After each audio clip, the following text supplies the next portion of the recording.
म्हणजे अहिल्याबाई होळकर या मल्हारराव विद्यापीठात शिकल्या असं आपण नक्कीच म्हणू शकतो. 12 ज्योतिर्लिंग तर आहेच आणि अन्य 12,087 असा एक आकडा येतो आपल्याला की त्यांनी मंदिराचा जीर्णोद्धार केलेला आहे. म्हणजे त्यांनी फक्त त्यांच्या माळवा राज्यापुरतं त्यांनी मर्यादित ठेवलं नाहीये, तर त्यांनी पूर्ण भारतभर जीर्णोद्धार केलाय. ज्या वेळेला खंडेरावांचा आकस्मिक मृत्यू होतो, त्यांना वीरमरण येतं, त्यावेळेला मल्हारराव अहिल्याबाईंना अडवताय की तू सती जाऊ नकोस आणि असं समज की तूच माझा मुलगा आहे, श्री शंकर आज्ञे करून असं त्यांच्या प्रत्येक पत्राच्या खाली लिहिलेलं असायचं. त्याच उद्देशाने त्यांनी पूर्ण राज्यकारभार चालवलेला आहे.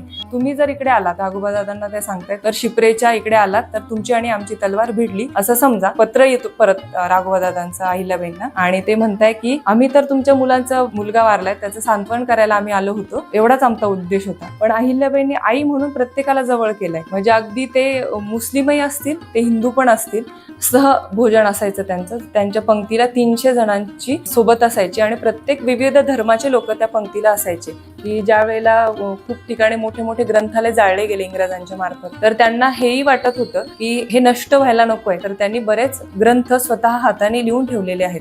पुण्यश्लोक ही उपाधी त्यांना कुठे मिळाली, तर धर्मपीठाचे जे शंकराचार्य आहे काशी विश्वेश्वराचे, त्यांनी अहिल्याबाई होळकरांना ही उपाधी दिली आहे आणि त्याचा उल्लेख आपल्याला धर्मभास्कर या मासिकामध्ये आपल्याला सापडतो.